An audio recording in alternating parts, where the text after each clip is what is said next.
Hey everyone, welcome to Dispatch Live. Can everybody hear me? As you can see, we are pleased to be joined by David French, a regular, you all know, and you probably also know this other guest. We have with us Representative Liz Cheney, who is the Vice Chair of the January 6th Committee. Thank you for taking some time to chat with us tonight. I'm sure you didn't really have anything else going on. No, it was a slow night, Steve. So thanks. Just trying to do what we can to fill your calendar, keep you busy. Appreciate it. Thank you for coming. Thanks for coming and taking a few minutes to chat with us. There's a lot going on. Let me just start with the sort of big picture and most obvious question. We've had members send us questions for you tonight, and this was one of the popular ones. What are you trying to do with these hearings generally and with the hearing in prime time on Thursday night? Well, I think first of all, with the hearings themselves, it's part of our responsibility as a committee charged with investigating what happened on January 6th and what led up to it, and ensuring that we have a complete picture about what happened so that we can make recommendations if we need to legislatively. And I think it's really important for the American people to understand how the attack unfolded, to understand what provoked the attack.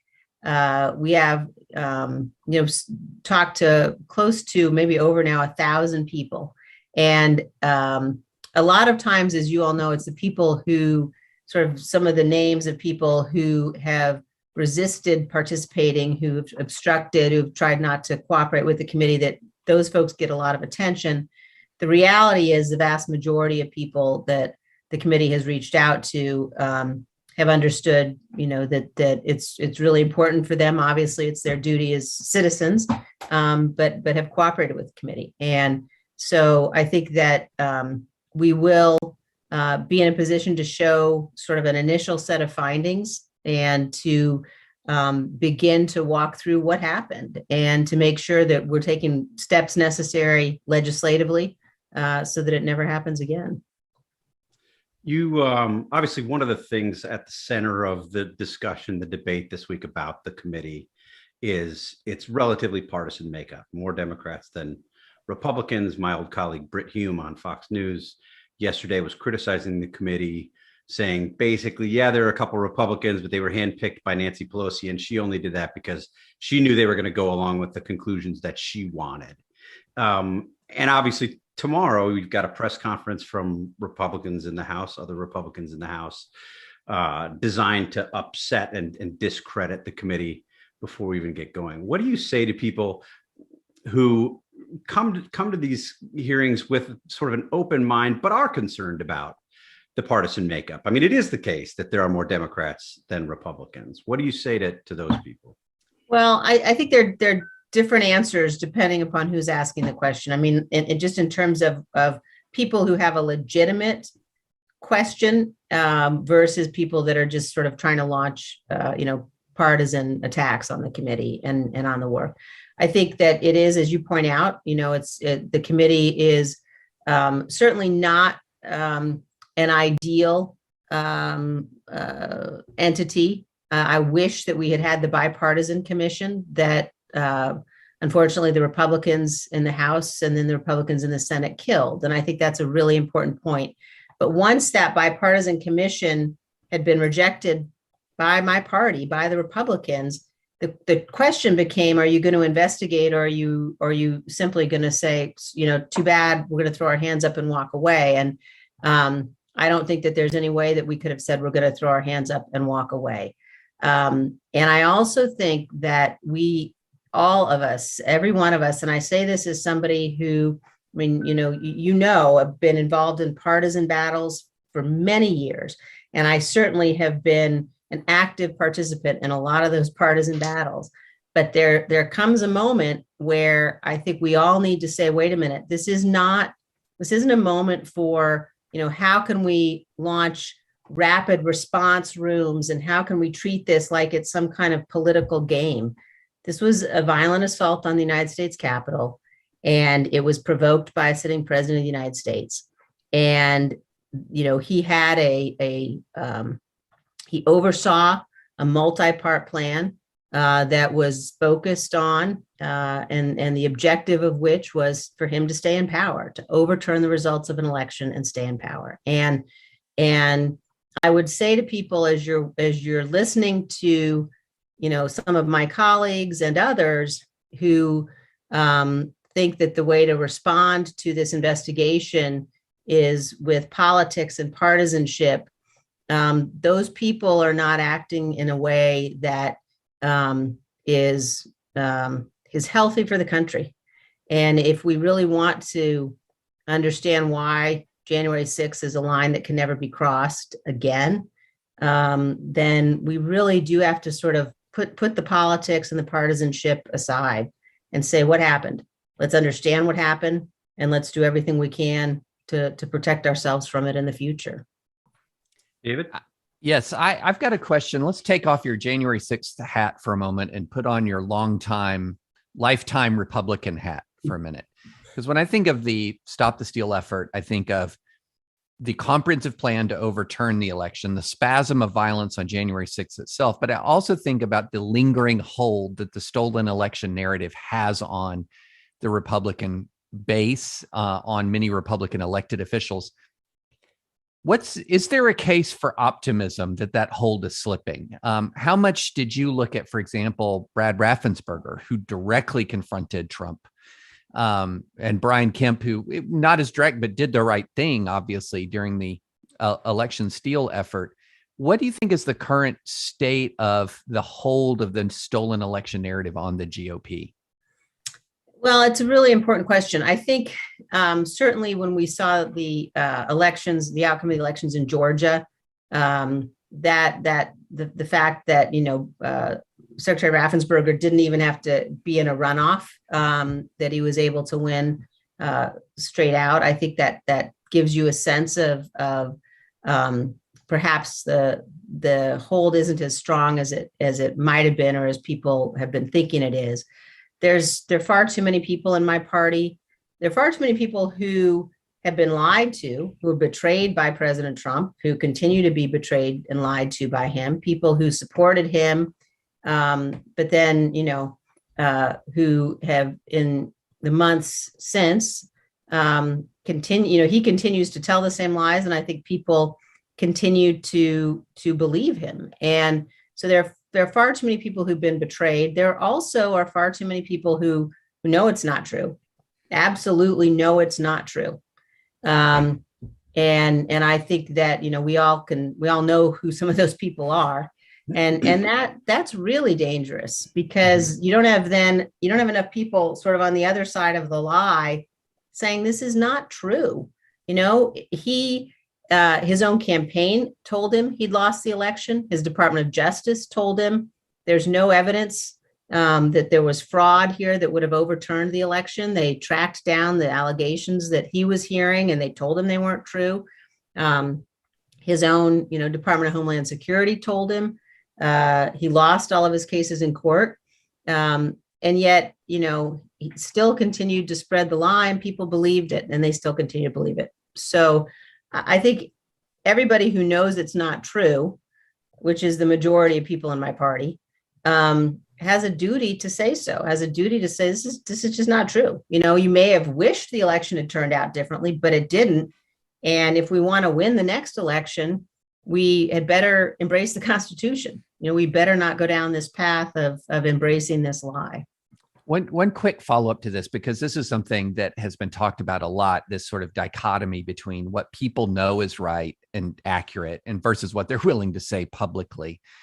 And there's been some, discussion that some of that is driven by fear, the fear of threats, the fear of violence. And then some of it's driven by kind of just standard garden variety political expediency / fear of your political future. As you see this, how much of this is driven by that kind of more raw primal concern and fear of like what could happen to my family and my life, versus this is just this is the standard clinging to power kind of stuff? Yeah, I think there's certainly both elements of that. I mean, look, I think that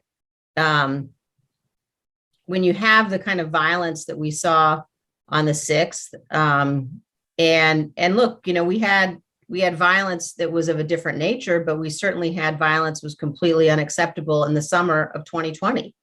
And but again, that was very different. This was in the 6th, an attempt to overturn an election, an attempt by a president to stay in power. But when you begin to see violence become part of our political process and our political dialogue, I do think that people do fear for their safety. I think it's much more, though, that people just, they just sort of feel like, well, it's easier if I just keep my head down and, I don't want to rock the boat and I want to stay in office. And people who do that have forgotten, why they're in office in the first place. And I suppose that's a diplomatic way to say it. My friend Eric Erickson wrote in his newsletter today that basically this is a one-day thing. People aren't that interested anymore. Sort of time to move on was the argument. We hear that from a lot of conservatives. I guess I wonder if you think the committee is misnamed, calling it the January 6th committee because it's focused on that spasm of violence that day, and whether the real issue isn't what you said before, which was this sort of weeks-long attempt by the president of the United States to remain in power, to block the peaceful transfer of power. I don't want to minimize what happened on that day. It was horrible, and I expect that we'll hear a lot more details about just how horrible it was in these hearings. But isn't the bigger deal for people who want to sort of shrug off the day and say, yeah, that was terrible, too bad it happened? Isn't the bigger question, we can't operate like this. We can't have a president who, calls the Secretary of State of Georgia and tries to bully him into changing votes, has campaign workers who bully election workers. We can go through the whole list. Is the emphasis on the wrong thing if we're focusing just on January 6th, the day? I think that what people need to recognize is that the day and the violence, what happened that day, wasn't spontaneous, and it was, very much connected to what we saw in the months leading up to it.